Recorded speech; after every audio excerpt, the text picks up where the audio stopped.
BA तृतीय वर्ष के भूगोल के आज के इस क्लास में आप सभी का स्वागत है। आज हम द्वितीय प्रश्न पत्र के अंतर्गत बात करेंगे ब्राजील के जलवायु प्रदेश के बारे में। इसके पहले हम लोगों ने अध्ययन किया था ब्राजील के भौतिक प्रदेश के बारे में। उष्ण एवं उपोष्ण कटिबंध में स्थित ब्राजील के विभिन्न क्षेत्रों की जलवायु में विभिन्नता पाई जाती है। अमेज़न बेसिन में जलवायु वर्ष भर उष्णाद्र रहती है। ब्राजील का उत्तरी पूर्वी भाग अर्ध शुष्क है। ब्राजील पठार का अधिकांश मकर रेखा के उत्तर में स्थित होने के कारण उष्ण कटिबंध में पड़ता है, परंतु ऊंचाई के परिणाम स्वरूप जलवायविक दशाओं में परिवर्तन हो गया है। साओ रॉक अंतरीप से रियो डी जेनेरो के मध्य स्थित तटीय मैदान में वर्षा अधिक होती है।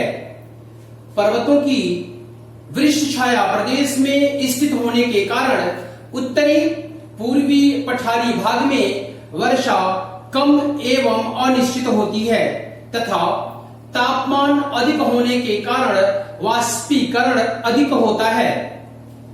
पठार के अधिकांश उत्तरी भाग पर भूमध्य रेखीय जलवायु पाई जाती है। उच्चावच की स्थानीय विभिन्नताओं के कारण जलवायु में विविधताएं पाई जाती हैं। जलवायु की क्षेत्रीय विभिन्नताओं के आधार पर कोपेन महोदय के अनुसार ब्राजील को 5 जलवायु प्रदेशों में विभाजित किया जा सकता है।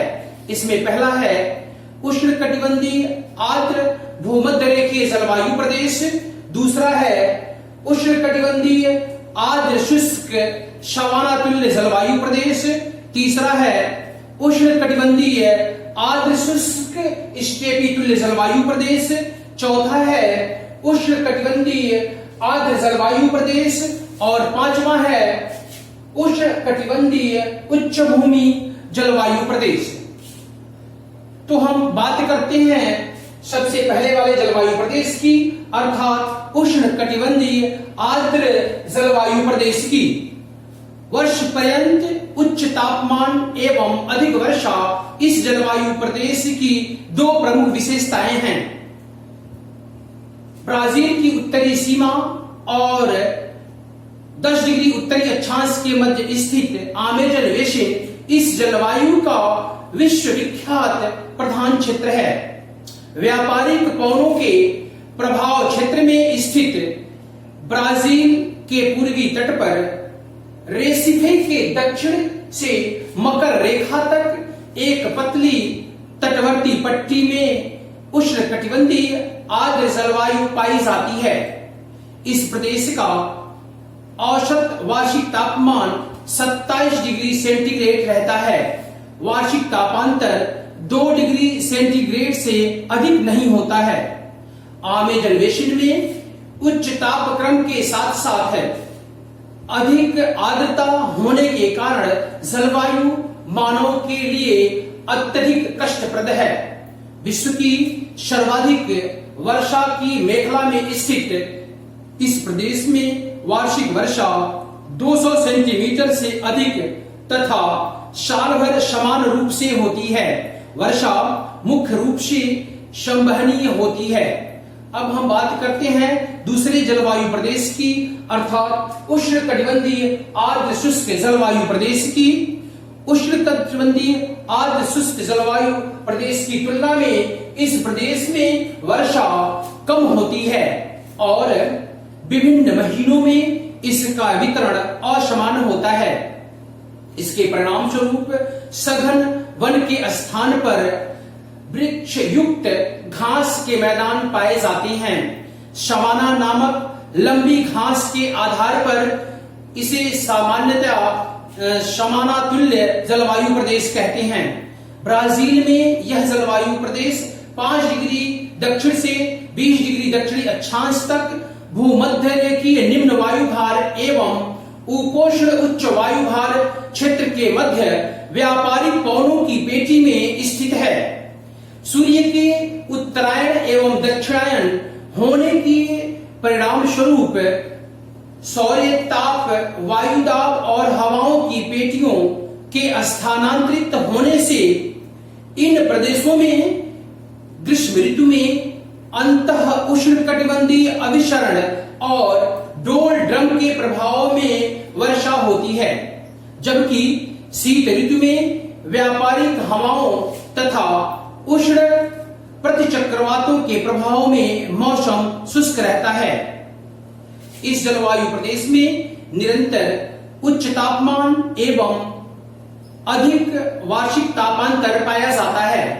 औसत वार्षिक तापमान 31 डिग्री सेंटीग्रेड से 29.4 डिग्री सेंटीग्रेड, परंतु उच्चतम एवं न्यूनतम तापमान क्रमशः 37.8 डिग्री सेंटीग्रेड और 12.8 डिग्री सेंटीग्रेड के बीच पाया जाता है। इस जलवायु प्रदेश में वार्षिक वर्षा का औसत 100 से 150 सेंटीमीटर है, परंतु इसके उत्तरी एवं दक्षिणी भागों पर वर्षा में पर्याप्त अंतर मिलता है। अक्षांशीय स्थिति के अनुसार वर्षा का वितरण इस जलवायु प्रदेश की प्रधान विशेषता है। आर्द्र एवं शुष्क मौसम की अवधि भूमध्य रेखा से दूरी पर आधारित होती है। प्रतिवर्ष वर्षा में परिवर्तन होता रहता है। आर्द्र मौसम की अवधि और वर्षा में कुल वर्षा के आधार पर इस प्रदेश को दो उपविभागों में विभक्त किया जाता है। पहला, लंबी आर्द्र अवधि वाला सवाना प्रदेश, इसमें वर्षा की मात्रा 75 से 150 सेंटीमीटर तक होती है। और दूसरा, लघु आर्द्र अवधि वाला सवाना प्रदेश, जिसमें वर्षा की मात्रा 25 से 75 सेंटीमीटर तक होती है। अब हम बात करते हैं तीसरे जलवायु प्रदेश की, अर्थात उष्णकटिबंधीय आर्द्र शुष्क जलवायु प्रदेश की।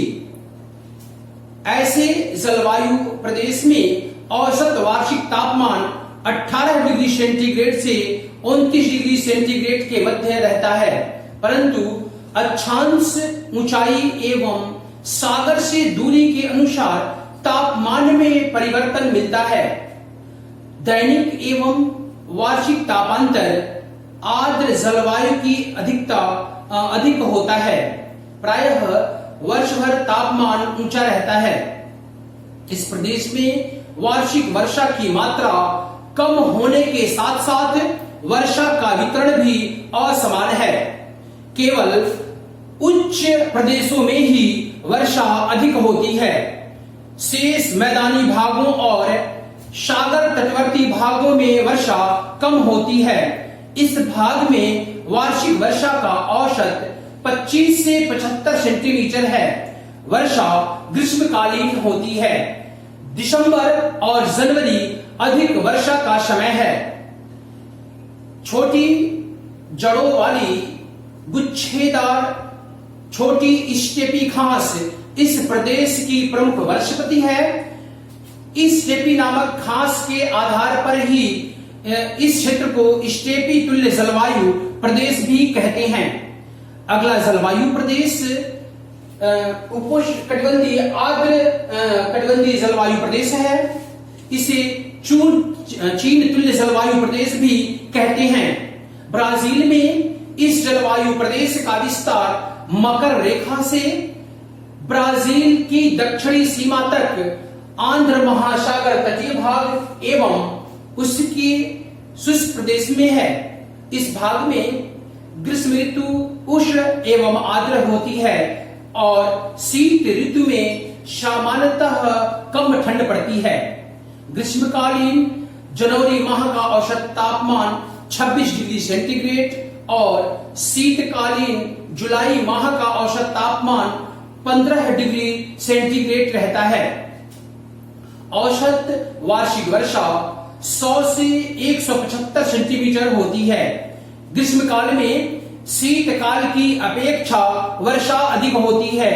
ग्रीष्मकालीन वर्षा संवहनीय धाराओं के कारण होती हैं, जबकि शीतकाल में चक्रवातीय वर्षा होती है।